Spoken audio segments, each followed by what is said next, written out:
Tonight, for your listening pleasure, the GJC choir, under the somewhat haphazard direction of me, presents our take on one of the most popular Broadway shows and the first musical written by Richard Rodgers and Oscar Hammerstein II, Oklahoma. We, of course, called it Ahashueros, as you'll hear.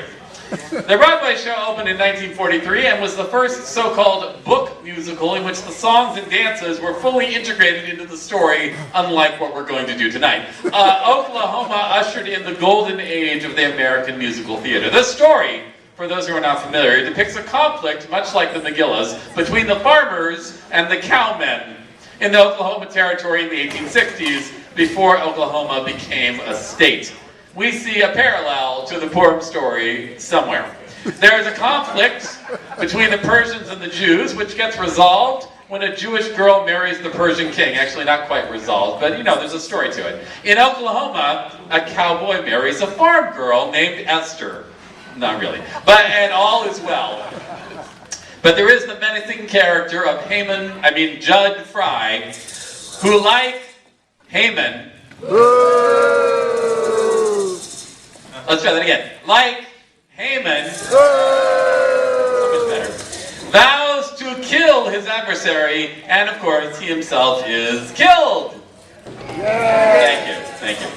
And in the plot of this American musical, Hammerstein inserts a Persian peddler, Ali Hakim, in the middle of the Oklahoma Territory, which is very realistic. So, was Hammerstein thinking about Purim? Oscar Hammerstein II was born in New York City in 1895 and died on his farm in Doylestown, PA in 1960. He was librettist for Showboat, Oklahoma, King and I, South Pacific, The Sound of Music. He wrote 850 songs, and the last song he wrote was Edelweiss for The Sound of Music. He was born into a show business family. They produced shows and operas in Germany and New York, but was he Jewish? Is always the question. His grandfather was, but Hammerstein was raised Episcopalian, yes. He graduated from Columbia University and Columbia Law School, but never practiced law. Sounds like a Jew to me. But he went into the family business as a stage manager on a Broadway review. So was he Jewish? Yeah. Well, whether he was or wasn't, we're all going to saddle up and ride with the GJC choir with Ahashueros, a Persian megilla. Enjoy.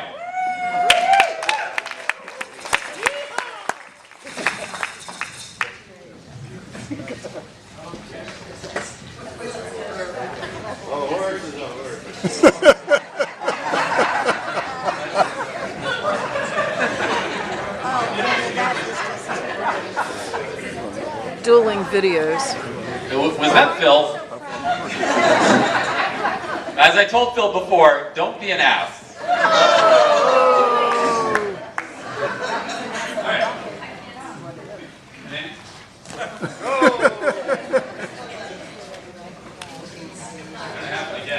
How do you get it on video? Okay. I don't know.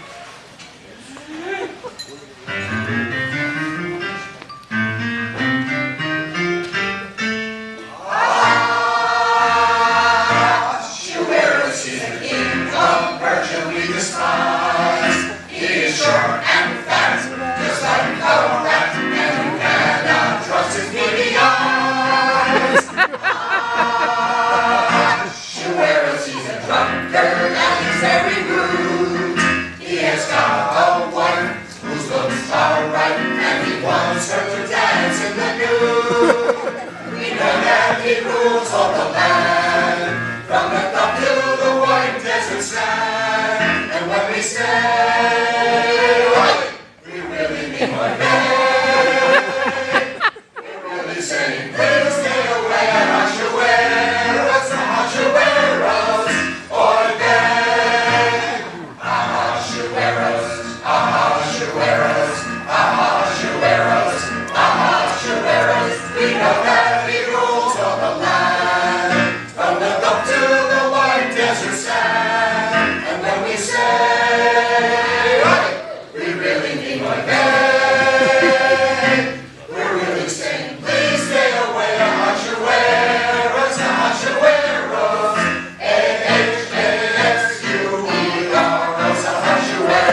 As we all know, the story of the Megillah is that in the 3rd year of his drunken reign, King Ahashueros, the surprisingly silly, gave a ridiculously large royal party that lasted 6 months. 6 months.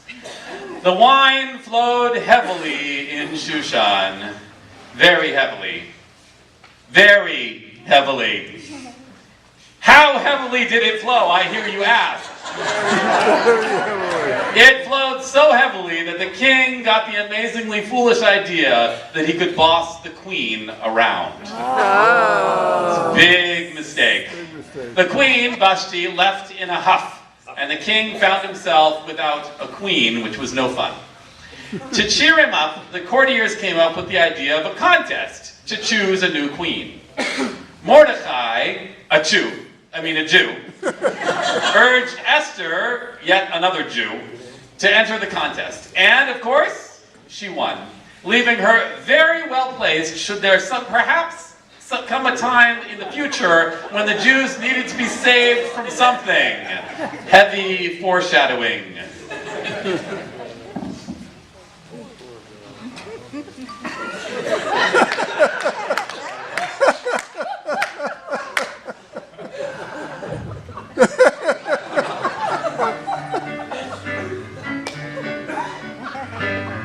I'm just a girl who'll save the Jews. I'm in a terrible fix. I only dated Jewish guys, not every Tom, Harry, or Dick. When Ahashueros picked me up to become a Jewish virgin bride. When Ahashueros summoned me, I knew there wasn't any place to hide. Now I have access to the throne, right from the Aaron's front door, in the bedroom or even the floor.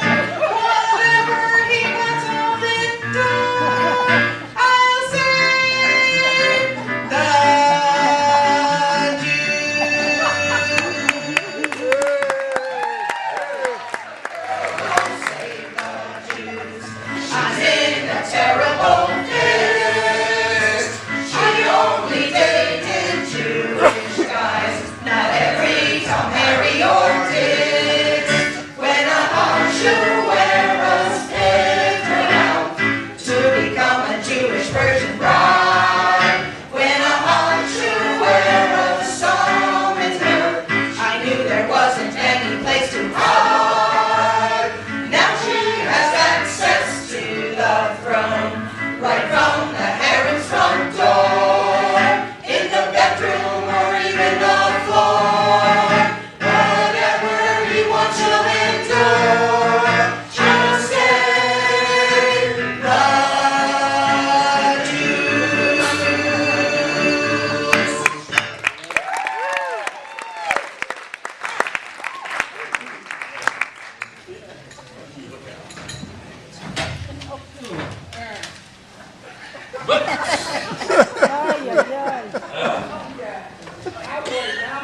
Yeah, I know.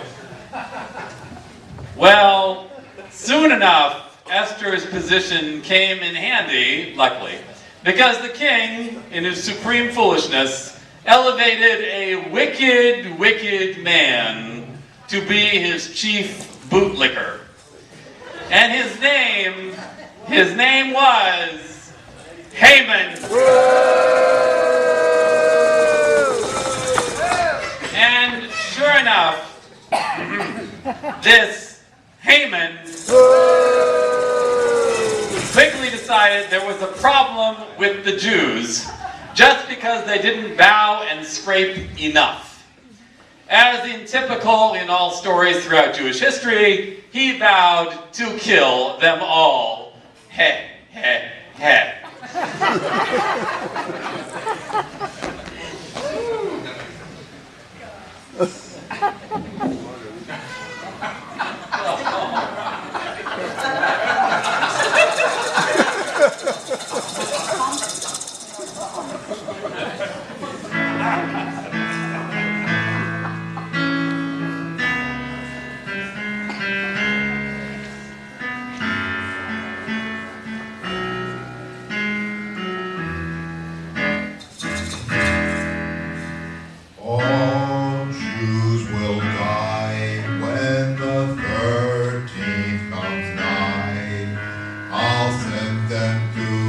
coffins made of stone.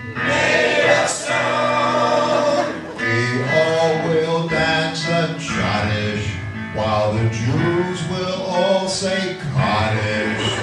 And Haman will become the big Mahab. All Jews will plot when I cast the lots, and there will be no Purim in Shushan. Though Esther make the fast, her prayers will never last, because the king won't listen to her pleas.